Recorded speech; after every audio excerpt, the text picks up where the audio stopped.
이 찬양의 내용들을 잘 생각해 보시면서 함께 말씀을 들어주셨으면 좋겠습니다. 우리 최근까지 꽤 오랫동안 신앙의 뻗대를 세우는 이론적인 나눔을 가져왔습니다. 계속 배워왔죠. 그런데 주중에 신앙의 고민을 하나 들은 적이 있어서 다른 외부 성도님의 이야기를 들은 적이 있어서 우리 성도님들께서도 들어주시면 도움이 되겠다 싶어서 오늘은 신앙생활이 다 싫어질 때 오늘 나눔 통해서 이제 그런 분들한테 상담도 해줄 수 있을 것 같아서 신앙생활이 다 싫어질 때라는 제목으로 그동안 배워왔던 이론 위에 움직일 수 있는 좀 실천적인 그런 방법 하나를 나눠보려고 합니다. 시작해 보겠습니다. 신앙생활을 하다 보면 이게 우리 종종 마음이 좀 갑갑해지면서 그냥 우울해지고 그래서 교회도 가기 싫고 성경도 보기 싫고 기도도 하기 싫고 그냥 이 신앙생활 자체가 하기 싫을 때가 옵니다. 저도 그런 적 있었고요. 그런 분들이 종종 계시더라고요.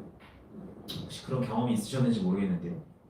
혹시 있으셨다면 왜 그러셨다고 생각하시나요? 왜 우리는 그렇게 신앙생활 자체가 다 싫어지는 때가 왜 올까요?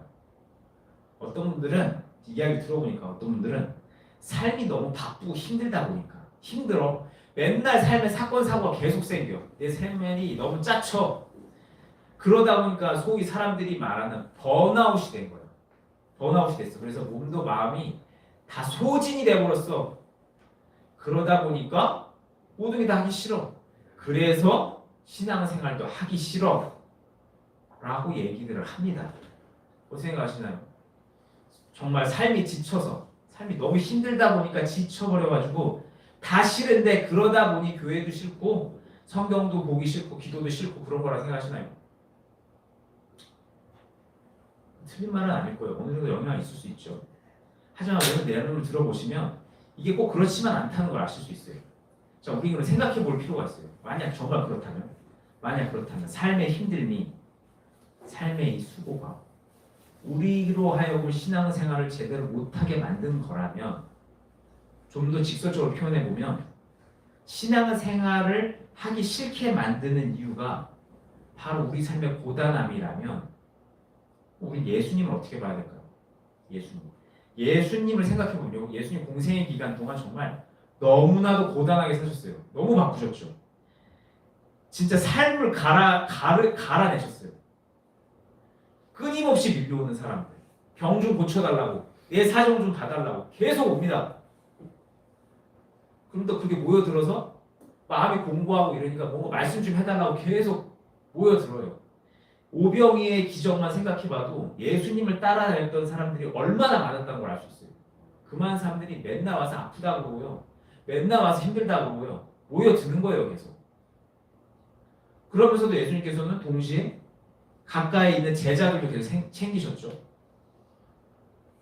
베드로 사도의 장모가 아팠을 때도 가보시고 여기저기 다니시면서 제자들도 챙기셨어요. 그러면서 또 뭘 하셨냐? 예수님의 미워했던 이들을 다 상대하셔야 됐죠. 맨날 예수님 공격받았잖아요. 시험 당하셨죠. 계속. 한번 걸려라. 맨날 예수님 공격받으셨어요. 그런 사람들 다 상대해 주셔야 됐죠.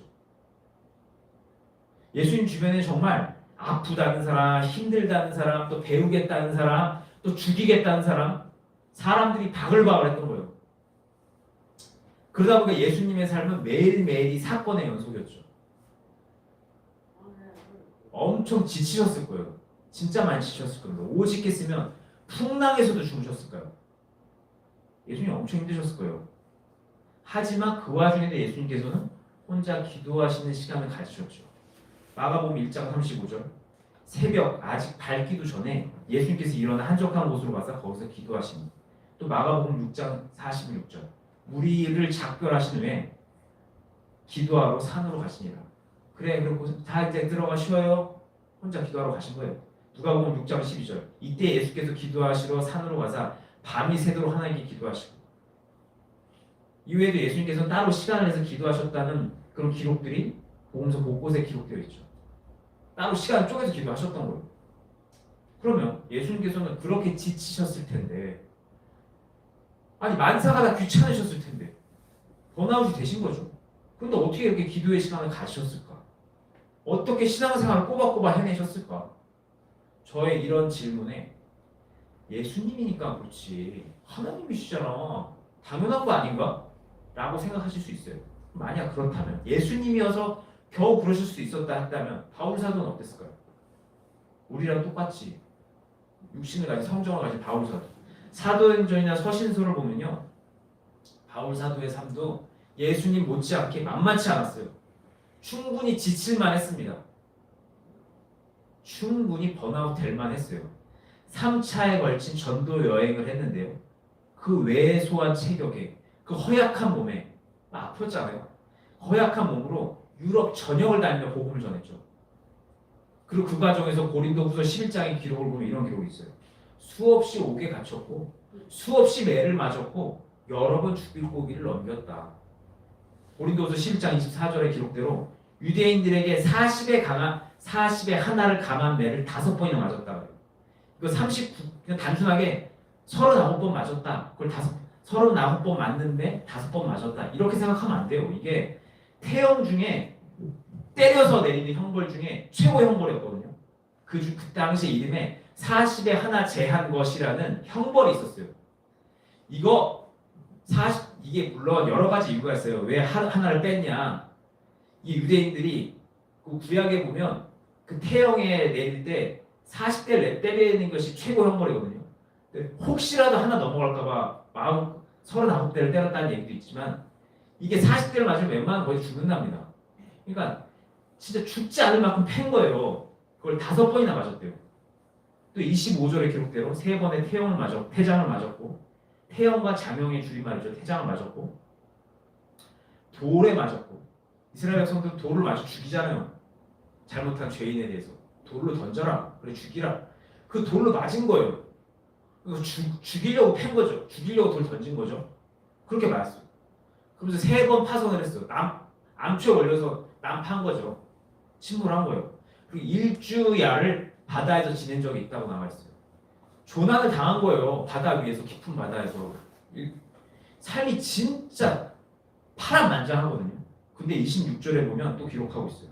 여러 번 여행 중에 강의 위험과 강도의 위험과 동족의 위험, 동족들이 맨날 죽이려고 했거든요. 이방인의 위험과 시내의 위험과 광야의 위험과 바다의 위험과 거짓 형제 중의 위험과 27절 수고하고 애쓰고 여러 번 잠도 못 자고 줄이고 목마르고 여러 번 굶고 추웠다. 근데 28절에 이뿐 아니라 맨날 그 와중에도 교회를 위해서 맨날 염려했다. 교회가 잘못되면 어떡하지? 내가 이 교회 사람들을 살피면서 이들이 시험 들면 어떡하지? 맨날 생각했던 거예요. 그런데 이런 삶을 살았는데도 맨날 사도권에 대한 도전을 받아요. 야, 네가 근데 사도가 맞긴 해? 맨날 이런 공격을 받는 거예요. 몸이 부셔져라 헌신을 했는데도 그 와중에도 그 싸움을 하고 있어요. 이게 바울의 삶이었거든요. 진짜 매일매일이 사건의 연속이었어요. 숨 쉴 수도 없이 몰아친 거죠. 주의 일을 하기도 바빠 죽겠는데 공격 끊임없이 받아 죽겠는 거죠. 그래서 바울은 자신의 삶을 싸움으로 비유합니다. 디모데후서 4장 10절에 나는 선한 싸움을 마치고 선한 싸움을 싸우고 나아갈 길을 마치고 믿음을 지켰다. 나 다 싸웠어. 그리고 이제 나 믿음을 지켰어. 나 이제 돌아간다. 나 이제 그만 좀 쉰다. 이 바울의 고백을 들어보면 그가 얼마나 고단한 삶을 살았는지 알 수 있어요. 그런데 이런 삶은 살았던 바울이었지만 그는 끊임없이 복음을 전하고 다녔죠. 감옥에 가는 거 거기서 찬양했고요. 전도하고 기도했어요. 데살로니가전서 얘기하죠. 항상 기뻐하고 쉬지 말고 기도하고 범사에 감사하라. 이게 그 힘든 삶을 살았던 바울의 고백이었거든요. 그러면 우리와 똑같은 성정을 바울, 예수님이 아니잖아요. 신 아니야. 근데 바울은 어떻게 이런 고백을 했었나? 어떻게 이런 삶을 살았을까요? 우린 이 주님의 고백과 주님의 삶과 바울의 삶을 통해서 삶의 힘듦이 신앙생활을 하기 싫게 만든 이유가 되지 않다는 걸 알 수 있어요. 직설적으로 표현하면 내가 지금 힘들어서 하나님 찾지 못한다면 변명할 수 없다는 거예요. 나 힘들어서, 나 피곤해서 그러기 돼서 하나님 찾을 수가 없어. 라는 변명을 할 수 없다는 거예요. 여기서 늦진 않았지만 다윗의 삶도 그렇잖아요. 다윗의 삶도 끊임없이 쫓기고 끊임없이 도망다니고 전쟁하고 그런데 하나님 계속 찾았죠. 그렇다면 근데 실질적으로 삶이 힘들 때 신앙생활 하기 싫은 사람들이 존재하고 저도 그랬거든요. 그럼 이거 왜 그런 걸까요? 그들은 안 그랬는데 우리 왜 그럴까? 왜 삶이 힘든 게 원인이 아니라면서 근데 왜 실제 삶이 힘든데 신앙생활 하기 어렵지? 이건 왜 그런 거지? 왜 그러냐? 신령이 메말라서 그래요. 이게 바쁘고 바빠서 그런 게 아니라 근본적인 물론 이것도 간접적인 이유가 있을 수 있겠죠. 하지만 근본적인 이유는요. 영적으로 봐야 돼요. 신령이 메말라서 그래요. 마르다 보니까 하기 싫은 거예요. 분명히 이 차이를 알아야 됩니다. 다시 말씀드립니다. 신앙생활 하기 싫은 이유는요. 지쳐서가 아니라 신령이 메말라서 그래요. 메마른 게 원인인 거예요. 이거 분명히 제가 강조드리면서 분명히 말씀드리는 이유는요. 그래야지만이 신앙생활이 하기 싫은 마음이 소록소록 올라올 때 이게 내가 지쳐서 그래. 내가 피곤해서 그래 하면서 쓸데없는 일을 하면서 시간을 날리지 않게 하기 위해서 그런 거예요. 정확한 이유를 알아야 되거든요. 이유를 정확하게 모르고 피곤해서 그래. 그럼 쉬겠죠. 원인은 잘못 알고 엄한 방향으로 갈 수 있다는 거예요. 그렇다면 우리 신령은 왜 이렇게 메마르게 됐을까요? 하나님과 멀어져서 그래요. 멀어져서 그래요. 사건 사고가 많아. 삶이 분주해. 그러면요. 일단 몸과 마음이 지치죠. 지칩니다. 그렇게 지치게 되면요. 어떤 일이 일어나냐? 우리 방심하게 돼요. 영적인 일에 방심하게 됩니다. 그러면 조심하지 못하게 되죠. 영적으로 조심하지 못한다는 게 어떤 느낌인지 다 아세요? 이게 나를 하나님 안에 지켜가는 것, 그러니까 내 신앙을 지켜가는 것에 집중하지 못하는 거예요. 거기에 주의를 기울이지 못한다는 거죠. 신앙생활을 해보시면서 느끼셨겠지만 신앙생활을 하다 보면 어떤 선이 있어요. 신앙생활을 지켜가기 위해서는 보이지 않는 어떤 선을 넘지 않는 게 정말 중요합니다. 그런데 우리가 삶이 지치다 보면 영적인 것에 부주의하게 되고 방심하게 되죠. 그러다 보면 그 선을 넘어가는 것에 조심하지 않게 돼요. 왜? 마음이 지금 바쁘거든. 지금 이게 당장 일이 더 급하거든. 그리고 몸도 마음도 엄청 피곤하거든. 그러다 보니까 영적인 일에 신경 쓰기가 어려운 거예요. 영적인 세계는요. 지금 요 부분, 지금 우리가 살아가는 이 영역보다 저 안쪽에 있거든요. 그러니까 의식해야지만 의식할 수 있는 영역이에요. 그러다 보니까 삶이 바쁘고 여기에 집중하다 보면 저쪽 영역을 놓치기 쉽습니다. 영적인 일에 신경 쓰기 어렵게 되는 거예요. 오늘 본문 제가 굳이 이걸로 그냥 정했는데 여러 가지를 하다 보니까 요거를 정했어요. 그래서 누가복음 21장 34절 함께 읽겠습니다. 이거 좀 이유가 될 것 같아가지고 경고의 말씀을 드리고자 해서 누가복음 21장 34절을 본문으로 잡았습니다. 자, 누가복음 21장 34절 다 찾으십니까? 읽겠습니다. 시작. 너희는 스스로 조심하라. 그렇지 않으면 방탕함과 술 취함과 생활의 영역으로 마음이 둔하여지고 뜻밖의 그날이 덕과 같이 너희에게 임하리라. 네.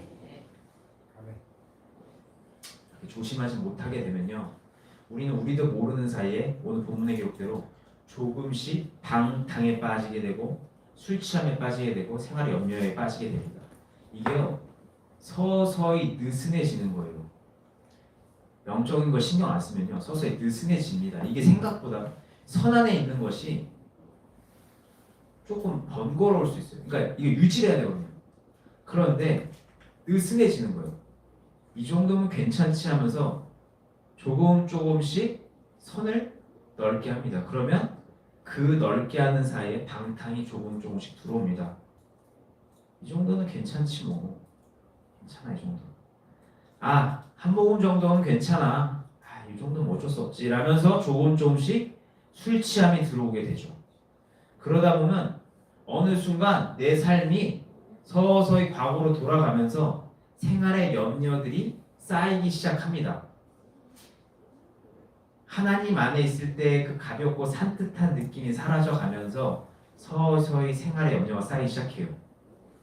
그렇게 조금씩 방탕함과 술 취함과 생활의 염려들이 쌓이면서 내 삶이 젖어들어가게 되면 마음이 둔해져요. 마음이 둔해진다는 게 어떤 느낌인지 다 아세요? 나의 이 양심을 향해 외치시는 성령님의 음성이 잘 안 들리게 된다는 거예요. 목소리에 예민하지 못하게 된다는 겁니다. 그리고 그렇게 마음이 둔해지게 되면요, 내 안에 더욱더 방탕과 술 취함과 생활의 염려가 더 쌓이게 돼요. 왜? 경고해 주시는 분이 목소리가 안 들리거든요. 그리고 그렇게 내 안에 헛된 것들이 계속 차오르게 되면요, 그게 쌓이면서 늪이 돼요. 그 예전에 그 천루역정이라는 책 보시면 그 늪이 만들어진 이유가 이런 거거든요. 늪이 됩니다. 그러면요, 늪에 서서히 빠져들면서 하나님과 멀어지게 돼요. 사실 멀어진 건 아닌데요, 거리감이 생기는 거예요. 하나님 내 안에 계시죠. 성령님이 내 안에 계세요. 그런데 그 성령님의 음성이 서서히 안 들리면서 찌꺼기들이 쌓이면서 늪에 빠지면서 멀게 느껴지는 거예요. 사실 이미 마음이 둔해지면서 하나님과는 멀어지고 있어요. 그런데 이 상태가 돼. 늪 속에 빠지기 시작하면 확연히 느껴집니다. 하나님이 나와 가까이 계시지 않구나. 그리고 이렇게 하나님과 멀어지게 되면 심령이 메말라가는 거예요. 메마르기 시작합니다. 바삭바삭해지는 거죠. 갑갑해요. 우울합니다. 괜히 외로워요. 다 허무하게 느껴지죠. 메마르니까 광야와 같은 상황이 된 거예요. 그렇게 메마르다 보면 어느 순간 무슨 생각이 드냐면 의미를 잃어요. 이게 무슨 의미인가 싶은 거죠. 그러다 보면 교회가 가기 싫은 거예요. 가면 뭐해? 다 싫다. 성경? 안 봐줘. 의미가 없는 거예요. 기도? 하면 뭐하냐? 신앙생활? 다 싫어. 삶도 싫고 다 싫어. 그러면서 신륜에 빠져가는 자신을 발견하게 됩니다. 신앙생활은요, 이런 과정을 거치면서 하기 싫어지는 거예요. 그래서 우리 바로 알아야 됩니다. 내가 지금 엄청 바빠서 몸이 지쳐서 마음이 지쳐서 성경을 보고 싶지 않은 것이 아니라 기도하고 싶지 않은 것이 아니라 내가 지금 성경을 보고 싶지 않고 기도하고 싶지 않은 직접적인 이유는 심령이 메말라서 그런 것이고, 그렇게 심령이 메말른 이유는 하나님과 멀어져 있기 때문입니다. 그래서 이 시간 다시 한번 강조드리며 나눔을 정리합니다. 성경 안 봐줘, 기도 안 돼, 교회 가기 싫어? 하나님과 멀어져서 그렇다. 믿음은요, 지쳤다고 사라지는 게 아니에요. 왜냐하면 믿음은요, 나에게 속한 것이 아니거든요. 나로부터 나온 게 아니에요. 내가 만들어낸 게 아니거든요. 믿음은 하나님께로부터 온 선물이죠. 독립된 영역이에요. 믿음의 영역은 독립된 영역이에요. 나와는 독립된 영역. 그리고 신앙은요, 그 믿음의 영역 안에서 이루어지는 거예요. 종교는요, 나라는 사람 안에서 이루어질 수 있지만 신앙은요, 믿음 영역 안에서 일어나는 거예요. 그게 종교랑 달라요. 그렇기 때문에 믿음 안에서 행하는 신앙생활은 내가 지금 나의 몸과 마음이 좀 지쳤다고 해서 하기 싫어지고 이렇게 되는 게 아니고요. 몸과 마음이 지쳐도요, 이 믿음의 영역이 살아 움직이고 있으면 죽을 것 같아도 믿어지고 죽을 것 같아도 하나님 찾게 되거든요. 이게 지금 소속이 잘못되어 있는 거예요. 분명히 알아야 돼요. 몸이 지치고 괴로워서 하나님 찾기 어렵다. 영역이 잘못되고 있다는 거거든요. 그렇기 때문에 싫어졌다. 하나님 찾는 게 싫어졌다. 믿음의 영역의 문제. 마음이 메말라서 그래. 하나님과 멀어져서 그래. 오직 하나님과 멀어졌을 때만 유지하기 힘든 행동이 바로 신앙생활이라는 거예요. 이 차에 분명히 인식하고 계시기 바랍니다. 이런 상황에 놓여있을 때 우리는 어떻게 해야 될까요? 지금부터 이제 방법이 들어가요. 원인을 알았으니까 방법은 간단하죠. 하나님께 돌아가면 돼요. 하나님의 영역으로 들어가면 돼요.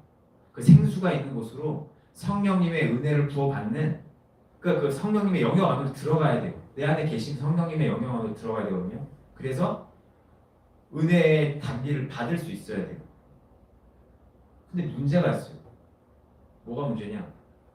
그 영역까지 들어가야 되는데 난 지금 성경도 보기 싫고 기도도 하기 싫은 상태라는 게 문제라는 거죠. 하나님을 찾는 행동들이 다 싫은 상태에서 내가 하나님께 어떻게 돌아갈 수 있나? 그러니까 내가 하나님을 찾는 행동이 다 싫은 상태에서 그거에 대한 해결책이 바로 하나님께 돌아가는 거래. 하나님께 들어가는 거래. 이게 진짜 모순적인 상황이거든요. 내가 하나님을 찾는 게 싫어. 이 행동이 싫어. 그런데 이거의 해결책은 하나님께 들어가야 돼. 진짜 모순적인 상황이 모인 거예요. 하나님을 찾는 행동이 싫어? 그게 문제야. 근데 그 문제는 하나님을 찾아 해결할 수 있어. 그럼 이거 어떻게 해야 하냐? 이때 어떻게 해야 되냐? 자, 제 경험을 비춰서 말씀드려볼게요. 이런 상황에서는 저는 두 가지 문제를 해결했어요. 이와 관련된 성경 구절을 생략하면서 그냥 지나가겠습니다. 하나는 자백이었고 하나는 축사였어요. 이 두 가지로 저는 이 문제를 해결했어요. 자, 그럼 어떻게 했는지 설명드려볼게요. 일단은 어렵더라도 일단 기도를 시작해요. 거창한 기도가 아니라 어떻게 하냐? 그냥 내 진심을 일단 털어놔요. 기도 일단 안 되니까 진심을 털어놓습니다. 마음이 괴롭다 얘기하는 거예요. 사는 게 힘들다 얘기하는 거예요. 사람들한테 할 수 있잖아요. 그것처럼 그냥 하나님께 그냥 얘기하는 거예요. 독백처럼. 하나님, 솔직히 하나님 찾는 것도 싫어요. 그렇지만 좀 도와주세요. 이렇게 투박하게 기도를 시작합니다. 억지로라도 해봐요. 그러다 보면 기도가 서서히 뚫리는 걸 경험하게 돼요. 그렇게 기도가 뚫리면 그때 나의 죄를 자백하면서 멀어지는 하나님과 나 사이를 줄여가는 거예요. 조명을 시켜주시면 자백하고 하면서 하나님과의 관계를 다시 회복하는 거죠. 그런데 문제가 있어요. 그렇게 기도를 시작했는데도 뭔가 막힌 느낌이 들면서 기도가 뚫린다 이런 느낌이 안 들 때가 있어요. 기도가 아예 안 되는 거야. 진입이 아예 안 돼. 이럴 땐 어떻게 해야 되냐? 축사를 하는 거예요. 이럴 때 막고 있는 자들을 일단 축사를 하는 거예요. 다니엘의 기도를 막던 그런 자들을 축사를 하는 거예요. 일단 기도가 아예 먹히질 않는 거거든요. 근데 축사를 합니다. 그럼 어떻게 축사를 하냐? 시작하면 말씀드렸다시피 그냥 축사하는 게 아니에요. 우리는 그동안 꽤 오랜 시간 신앙의 뼈대를 세우는 이론적인 나눔을 가져왔죠. 그리고 그 이론적인 나눔을 통해서 우리는 예수 그리스도의 이름에 담긴 의미와 그 힘을 배워왔어요. 그렇죠? 복음이 뭐고 이런 것들을 다 배워왔고 그 안에서 예수 그리스도의 이름에 담긴 힘, 그 의미를 다 배워왔죠. 그래서 예수 그리스도께서 하신 일과 그 일로 인해서 예수님께서 어떻게 그 이름에 권세를 갖게 되셨는지, 그래서 그 이름에 어떤 힘이 있는지 우리 다 배워왔어요. 그 배운 내용을 붙잡고 기억하면서 그 예수님의 이름의 힘을 믿으면서 생각과 마음과 잡고 있는 그 악한 영에게 선포를 하는 거예요. 아는 만큼, 믿는 만큼 예수 그리스도의 이름의 힘은 예수 그리스도의 힘을 우리가 소유할 수 있어요. 아는 만큼, 믿는 만큼. 믿음으로 소유하는 거예요. 알고 그걸 믿는 만큼 조명되어서 믿으시겠죠. 그만큼 소유합니다. 그러니까 그동안 배워왔던 그 이름의 의미와 그 힘을 기억하고 그 힘을 믿고 나사렛 예수 그리스도의 이름을 명하노니 떠나라고 선포하는 거예요. 그리고 이렇게 선포할 때 기도 속에서 대상을 분명히 인식하면서 선포해야 합니다. 대상을 보면서 선포하는 거예요. 기도 속에서 대상을 보면서 선포하는 거 사역 중에 말씀드렸죠. 대상을 정확하게 인식하고 대상을 향해 선포합니다. 이러면 그냥 허공에서 때리는 것보다 더 명확하게 영이 나가는 걸 경험하시게 될 거예요. 근데 이렇게 축사를 하다 보면 어떤 일이 일어나냐면 생각들이 떠오르기 시작합니다. 이제 거의 다 끝나가요. 생각들이 떠오르기 시작해요. 갑자기 일이 떠오르는 거예요. 뭔가 이 기도보다 더 급한 일이 떠오를 거고요. 핸드폰이나 TV로 봤던 재밌고 즐거운 것들이 떠오르기 시작할 겁니다. 그러면요, 그것들을 일단 축사를 해요. 그 떠오른 그것들을 향해서 축사를 합니다. 그 생각을 그대로 잡아놓고 축사를 해요. 그리고 그걸 자백해야 돼요. 뭘 자백하냐? 떠오른 것들을 자백해요. 아니, 떠오른 거 악한 영이 넣어준 건데 이걸 왜 자백해? 예, 자백해야 돼요. 왜냐? 이거 마귀가 그냥 넣어준 게 아니거든요. 이거 이유가 있어서 이걸 넣어준 거예요. 이거 왜 넣어줬냐면요, 이 떠오른 것들은 내가 하나님보다 더 가까이 했기 때문에 이걸 넣어준 거예요. 이 나눔이 다르세요. 마귀 입장에서는요, 그냥 아무거나 넣어주는 게 아니거든요. 물을 만한 걸 넣어주는 거예요. 물을 만한 미끼를 넣어주는 거예요.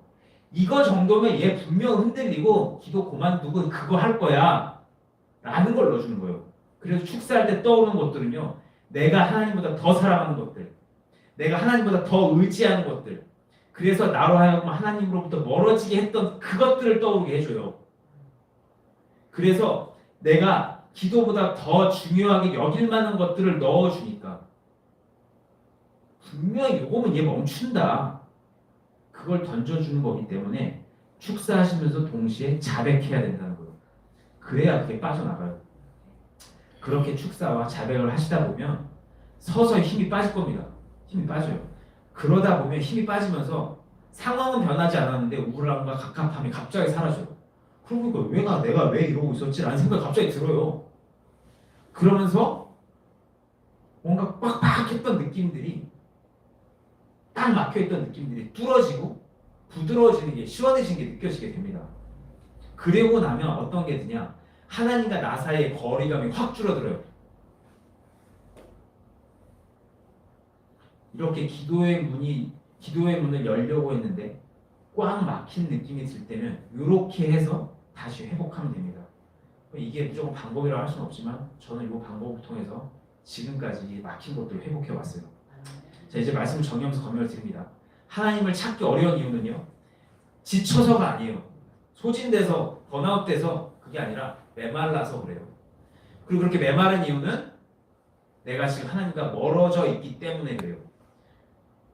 그렇기 때문에 하나님을 찾기가 어렵다, 그냥 신앙생활 다 싫다 그러시면 좀 쉬어야겠다, 다른 거 하면서 조금 기분 좀 풀어야겠다 라고 하지 마시고 다시 하나님을 찾으시는, 하나님을 만나는 자리로 다시 돌아가 보시기 바랍니다.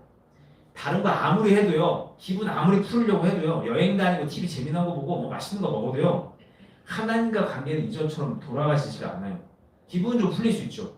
이 관계는 회복이 안 돼요. 그렇게 해서는. 그리고 계속 방치하잖아요. 나중에는 제가 예전에 느꼈어요. 발자국이 파도에 지워져서 발자국이 없어지는 것처럼 돌아가는 길을 잃어버리게 돼요. 이게 잘 못 돌아가게 됩니다. 이게 나중에 무슨 생각이 드냐면 내가 하나님께 어떻게 돌아가야 되지라는 고민을 하게 돼요. 그러니까 신앙생활 가운데 마음에 답답함이 시작되고 아무것도 하기 싫은 마음이 서서히 올라오신다면 일단 다 멈추시고 뭔가 막 새로운 거 찾아보시고 하나님을 다시 찾아보시기 바랍니다. 그리고 만약 하나님 찾으실 때는 꼭 이 방법이 무조건 맞다 하실 수는 없지만 그래도 오늘 나눠드린 축사와 자백을 잘 참고하셔서 해보시기 바라겠습니다. 오늘 나눈 건 여기서